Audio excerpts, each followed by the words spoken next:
And if you want perfection, you should look to the pulpit. And if you demand perfection, you should be a protester and get a sign. If you want to be productive, you get in politics and you work.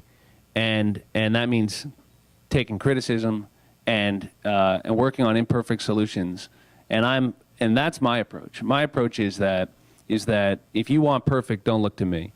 If you want productive, you'll understand why sometimes I'm going to work with somebody who I disagree with, why I'm going to accept something I don't like to get something I feel is important for you, for my constituents. And so that sometimes offends people who have a very rigid and orthodox view of the world, where things must be black and white, things must be right and wrong.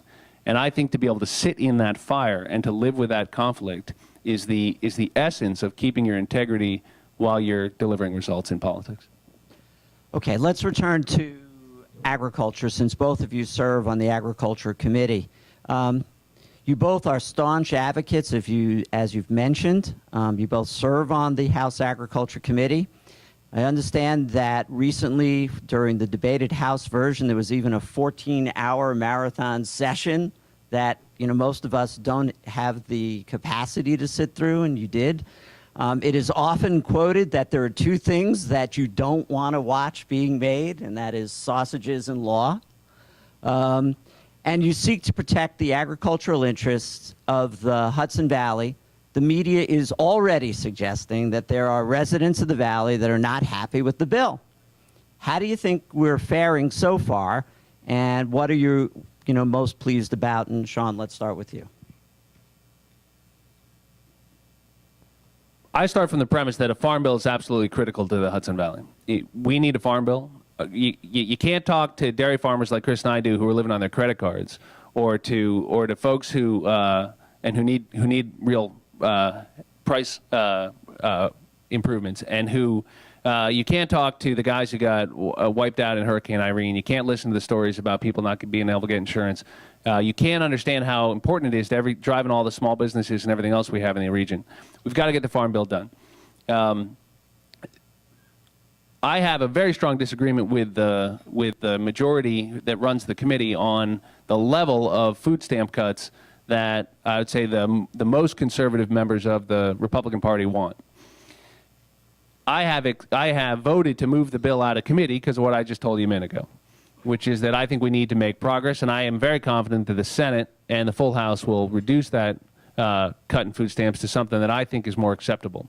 We're going to spend $800 billion over the next 10 years on food stamps. $800 billion. It is 80% of the farm bill. It's a $1 trillion bill.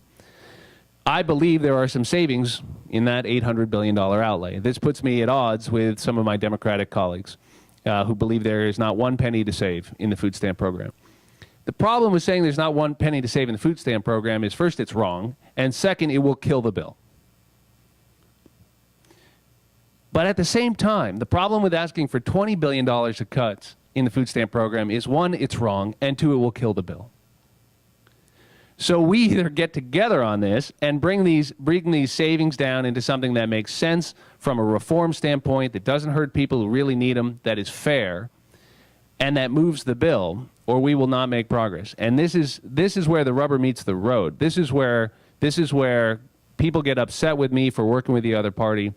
And what I have said is, I heard all year long that people wanted progress, that people wanted results.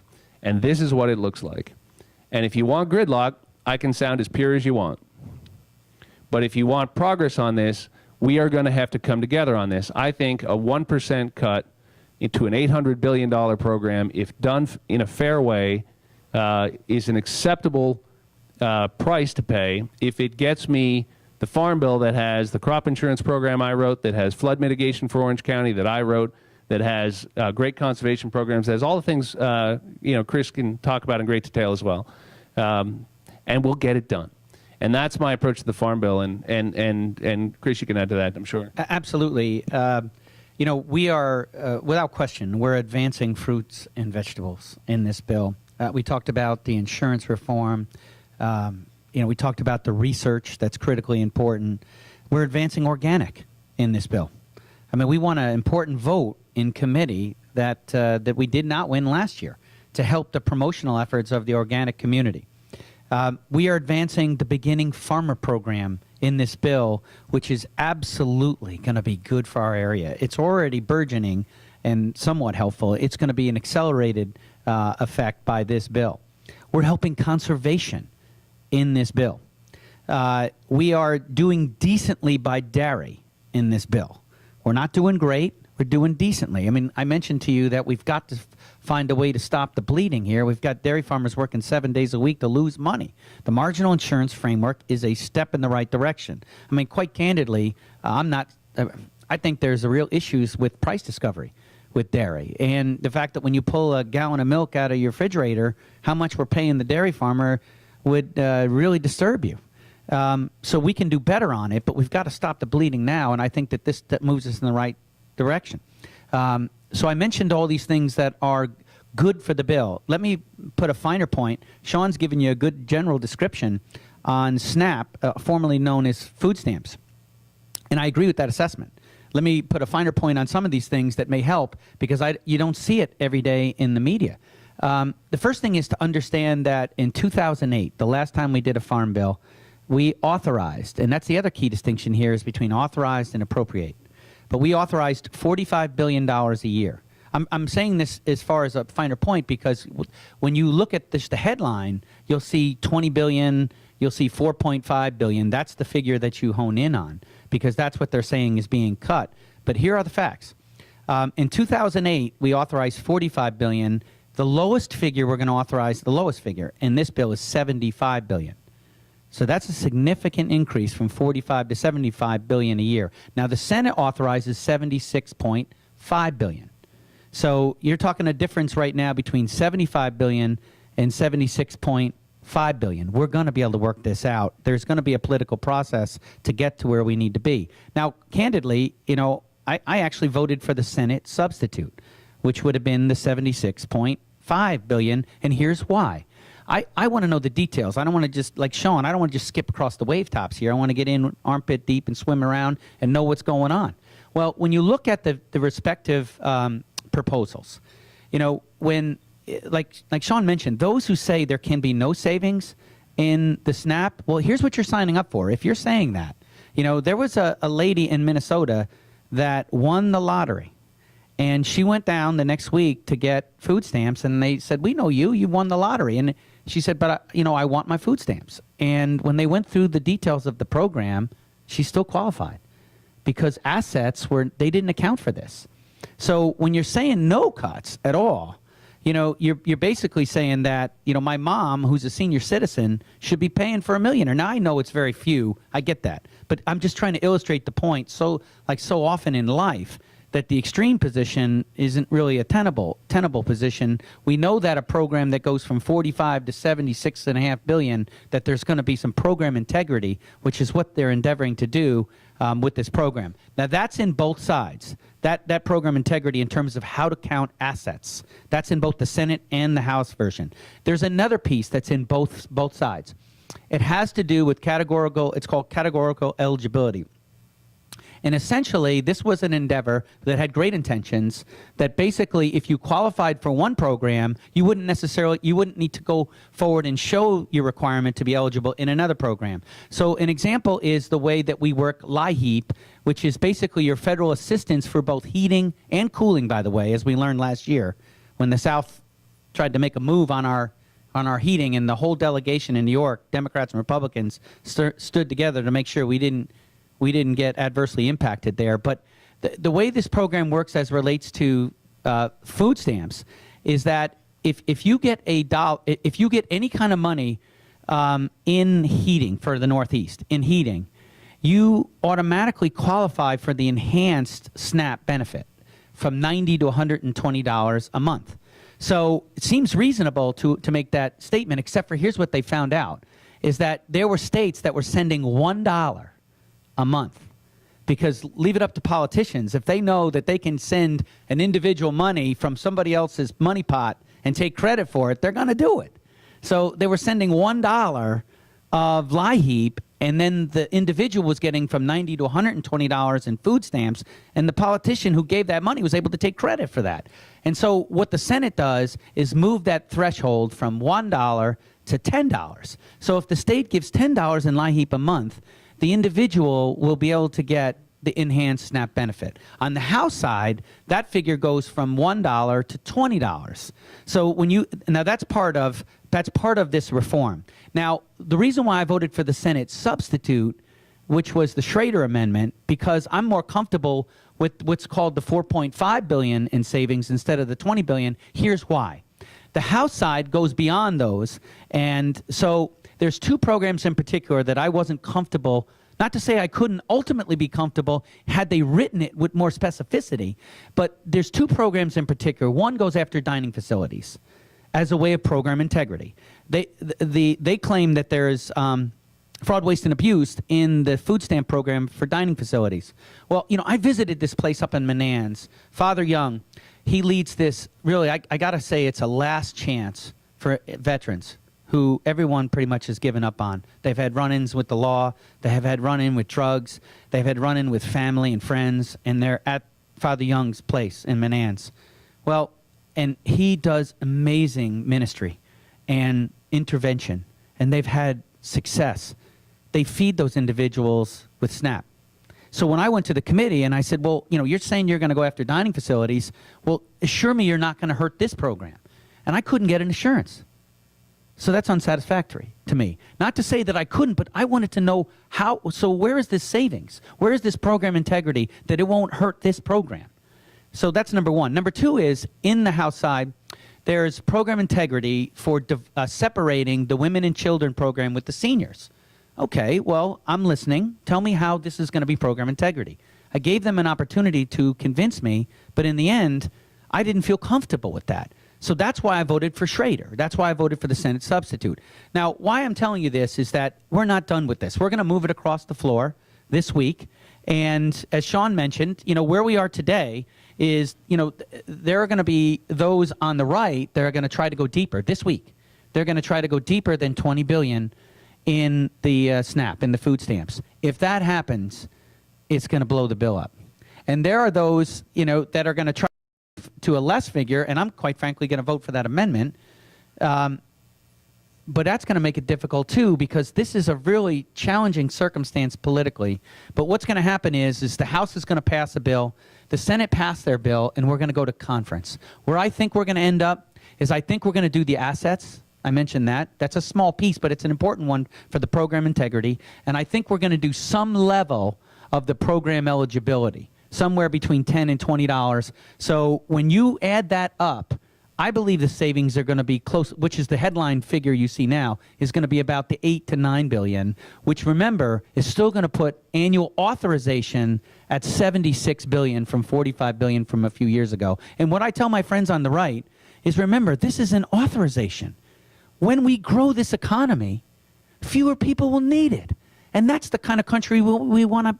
We want to be proud of a safety net that is there for people who need this assistance, and we need to keep that assistance. But we want to judge ourselves on how few people actually need it. So that's why we're talking about these pro-growth policies. I'm sorry to go on, but I really wanted to defend.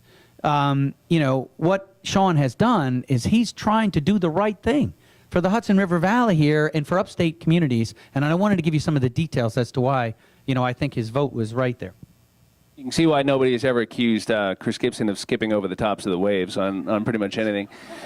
That's what you get for serving with a PhD. But he's absolutely right, and I just want to clarify, we are actually in the same place on this, which is very unusual. This gets us in trouble with both extremes in our party. I, like Chris, support the level of cuts in the Senate, which are really a reform to the way states make people eligible and still guarantee that everybody who needs it can get them.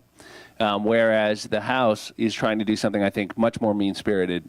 Not everybody in the House, but the most conservative elements. That's, we are actually in agreement on this, and that puts us at odds with both wings in both parties. Do we have a follow-up on agriculture? Okay. All right. Jobs in the economy. Chris, I'm going to go back to you on this. We're sitting here in Dutchess County, and by the way, the choice of the location is that both gentlemen have part of their districts in Dutchess County. While I might have preferred to ask this question on a completely positive note, I feel compelled on both, as both of your districts are in Dutchess County, to get your reaction to the recent announcement by IBM that there will be 700 layoffs. Marist College just released their quarterly update on the status of the regional economy, and it continues to lag behind the nation in our recovery. That's clearly the bad news. But where do you see are our best prospects as to how to jumpstart the economy and get us moving? Okay, well, just to start off, I'm saddened and disappointed by the announcements. And I certainly don't mean this to be a pejorative comment, but I do mean it to be a realistic one in the way I communicate with you. And that we just, I mean, and just candidly, we can't count on multinational corporations in terms of our growth going forward. Where our interests align, well, that's a wonderful thing. And we certainly know that we still have thousands and thousands of people that are working for IBM, and we want to see them flourish. We absolutely want to see the individuals who are losing their job that are not retiring get picked up by companies on the rise. And, you know, when Sean alluded to earlier this shirts and skins mentality, or this red-blue mentality, you know, one of it comes with job creation. You know, you see one side, they talk all about the supply side. You see one side talk too much about the demand side. I think it's both. At my study of history, there are 6 factors that really help lead to an underlying environment that facilitates growth. The first is that, and I'm just going to very quickly mention them because I don't want to get too bogged down in this, but if you want to follow up, I'd be honored to. Tax reform. We have a code that's complex and unfair, and it's not facilitating growth. It's unfair to upstate New York. It favors the multinational corporations who are able to get the lobbyists in there to get the carve-outs. We need to go through, close the loopholes, not helping create jobs while protecting those deductions that are flourishing for the middle class. But that's going to allow us to lower rates. The thing to remember, is, of course, is that 2/3 of the American people don't itemize. I didn't itemize until I was a colonel in the Army. I mean, and I think about all my troopers below me. You know, the fact of the matter is, when we close loopholes and lower rates, that's going to be pro-growth. That is going to help small business, and that's also going to help consumption in the economy. Second is regulatory reform and relief. You know, I was talking to Rob Dyson, and, you know, more than anything else, this is where he goes to. He talks about, if you want to change the underlying environment, look at the common sense reforms in the regulatory environment, and particularly in the way that they interface between the federal, state, county, and local level. Third and fourth I put together, it's driving down healthcare costs and energy costs, because these first 4 all together, when you talk to small businesses, and I was just with Vince and Carl beforehand, they'll go and tell you these are impediments to growth. And number 5 is the investments. That's where we often get discussions of the president's jobs bill. I mean, that's part of it. 5 is smart investments. We talked about the farm bill. We talked about the transportation bill. I mentioned education. These are smart investments, the investment to veterans, that are going to be part of the overall growth. And 6 is capital and markets. Yes, we're incredibly proud of what we produce. And, you know, the fact that 2/3 of our economy is consumer spending driven, but it's not 100%. We still make goods that other countries can't. And we make common goods in an uncommon way. We need fair trading agreements that put us on a fair, level playing field. That's why, you know, and we did make progress. Those trade agreements that we did together, Democrats and Republicans in the House, Democrats and Republicans in the Senate with the president, we did trade agreements with South Korea, Panama, and Colombia that are assessed. The administration assessed it's going to create 250,000 jobs. It's going to add $10 billion to our GDP. What's important is we approach those agreements different than NAFTA. And I think that's really important. Free trade, to me, is lazy in those assertions because it's all in the details. It's all in the details. And we need to make sure we have fair agreements for our manufacturers, capital. You know, we need entrepreneurs with access to credit so that we can continue to grow. We work those 6 factors, and you're going to see the Hudson River Valley, upstate New York communities, and we're going to grow. First, on the IBM situation, I, like Chris, am really disturbed by it. It is something we've been getting ripples of for weeks. I've been talking to senior people at IBM for some time now about it. I had a conference call with them on, I guess it was middle of the week. When I leave here this morning, I'll be going to a meeting on this, where my office has put together a task force on this to assist people who are being dislocated by this, to help them access all the services and and opportunities there are out there while they are still getting benefits from IBM to kind of find new careers and to move forward, hopefully locally, so we keep population and jobs here. It's about 700 people altogether, 700 families that are going to be affected by it. That's a big number. About half are here, about half are down in Fishkill. I represent both. IBM is the largest employer in my district, and